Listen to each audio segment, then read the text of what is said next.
Cookies are a delicious dessert, but before you indulge, choose carefully. And joining us now is nutritionist Dr. Laura Hutchinson. She's going to tell us which ones are the healthiest options. Thank you so much for joining us. Oh, thank you for having me. And so to start off, we have what you call bake shop cookies. Which ones should we eat and which ones shouldn't we? All right, so your best bake shop option is going to be a meringue. Meringues are really just whipped egg white and powdered sugar with a little bit of flavoring in there.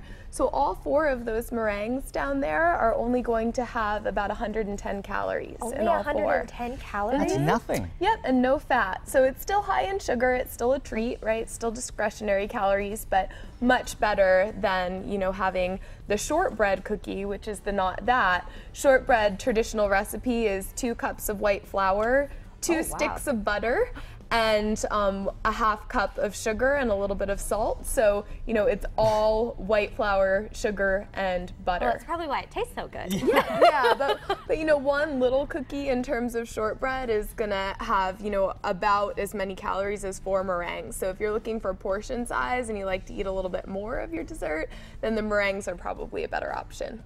See, that's my problem. I want to eat a lot of dessert, so I should probably decide more carefully. So then a meringue would be good for Seth. I'll eat a lot of meringues then. And then here we have our homemade cookies. Yeah, so with homemade cookies, and I'll be doing this a little bit later on the show, we want to look for oatmeal, you know, because oatmeal, as we know, great breakfast choice if you're having a bowl of it. Probably not cookies for breakfast. But when you're looking at an oatmeal cookie, it's higher in fiber. And usually it's made with oil instead of butter as well. You can make a healthier chocolate chip cookie as well by maybe substituting some oil for what you usually use with butter. But honestly, with oatmeal cookies, because there's more texture in there, you can get away with substitutions a little bit easier, whereas, you know, a Toll House chocolate chip cookie, that traditional recipe, is a chocolate chip cookie. But what if you threw the chocolate chips into the oatmeal? Yeah, that would be an option. If you were craving chocolate, you know, you could add a few chocolate chips to the oatmeal option, and that might be a way to get your chocolate fix. Or, you know, because I know everyone loves a chocolate chip cookie, you can portion control them too. So often, you know, often a cookie recipe is going to say, oh, there's 34 servings in this, and you end up making 7 cookies. And you're like, well, how many servings did I just eat, right? So if you can make a little bit smaller size and have a couple at a time, then portion control can help too.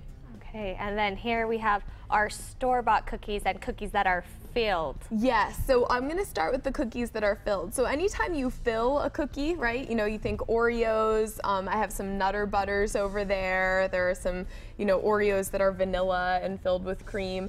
Anytime you fill something with a creamy filling, usually that is some sort of shortening or whipped cream or something like that, so pure fat whipped with sugar. So you're just adding, you know, a glob of fat and sugar between 2 cookies. Which are already kind of fatty as it is. Exactly. So if you're going to go for a filled cookie, you know, your best option if you really are craving that filling, going for a wafer cookie is a great option, because wafers, you know, have hardly any calories in them. It's basically like eating one of those wafer cones with ice cream. You know, there's like 10 calories in the whole cone, right? But if you fill that with the cream filling, then there's where your sugar and your fat are coming, instead of adding the sugar and fat sandwiched between 2 cookies. Some other good options too are something like Fig Newton, right? You know, there's a little bit of fruit in there. They're making whole grain Fig Newtons as well, which, you know, have a little bit of whole grain in there, a couple grams of fiber, so that might be a better option for an everyday cookie. But of course, everyone loves an Oreo, so that's good for a treat sometimes too. Portion control's where it's at. Yes, everything exactly. in moderation. That's what we take with us. Yeah. Well, Dr. Hutchinson, thank you so much for Thanks stopping for by having today. me. But she's going to be back because we're going to make healthy oatmeal cookies later in the show. Welcome back to Mass Appeal. We're back with nutritionist Dr. Laura Hutchinson, and now we're going to make oatmeal cookies, and the secret ingredient is Avocado. And does it taste normal? I mean, that's the first question that comes to my mind. It does. You know, I was really nervous to try this recipe because a lot of avocado replacement recipes are only used with chocolate, you know, chocolate pudding made with avocado or brownies made with avocado.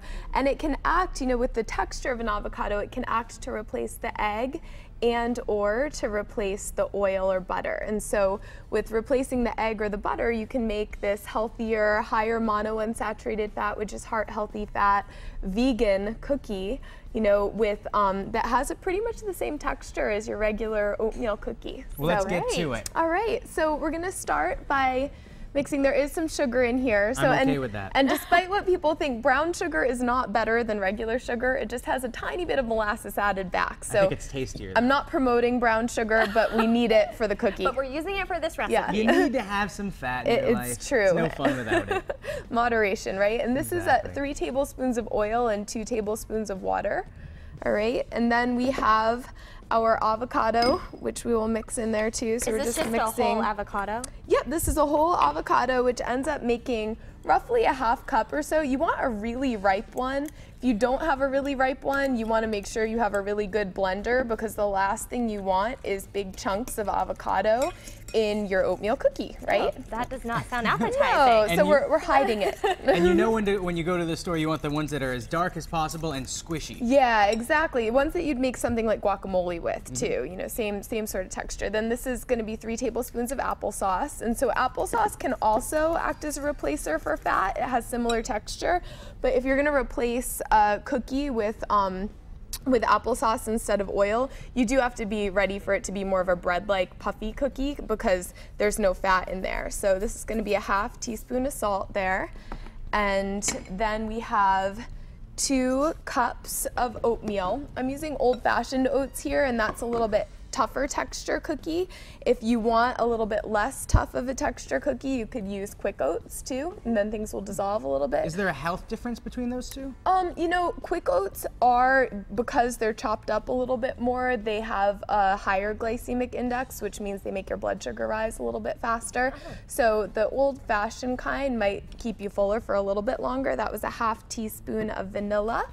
And then we are going to mix this up and create our dough or our batter here. I can't It smell looks the avocado. healthy. Yeah, and it looks a little bit green when the batter is not cooked yet. But that avocado, as you know, when you expose avocado to oxygen, it turns brown real fast, and that's because of the oxidation there. So you won't get a green cookie. So your cookie will not look green That's after important. it's cooked. And it's not going to taste like avocado. Nope, not at all. And then we're gonna add some walnuts here, and this is just optional. I like some walnuts, and then I have some chopped apricots in here too. It seems like such a healthy cookie. Yeah, you could do raisins or something as well. And I mean, besides that added sugar from the brown sugar, right? There's no enriched grains or anything in here, so there's not too many discretionary calories. We have oats, we have healthy avocado, we have applesauce, so it's fruits and vegetables and grains and nuts, Not right? bad at all. Yeah. Could I have this kind of cookie for breakfast? I would say yes, but Right. but I would say have it in moderation, because who really wants to start out the day with some brown sugar? I have made these before without sugar, but it is a different taste. You have to be ready for a non-sweet cookie. So this can be really a replacement for a dessert, and kids like this. I always make this for my classes at the beginning of the semester, and they always want the recipe. So this is a successful one. So just beware, if you take out the sugar, Well, then we'll it might be the give you judges of that, 'cause we have some consequences. finished products right here. You pop those in the oven at what temperature and for how long? At 350 for around 15 minutes. Okay, so not too long. Well, thank you so much for stopping by. I love these Eat This, Not That segments. It really, I think, helps a lot of people out. So here, why don't you pop these in the oven? Okay. And we're going to dig in. By the way, if you want a copy of this recipe, you can always head over to our website, mymassappeal.com, later today.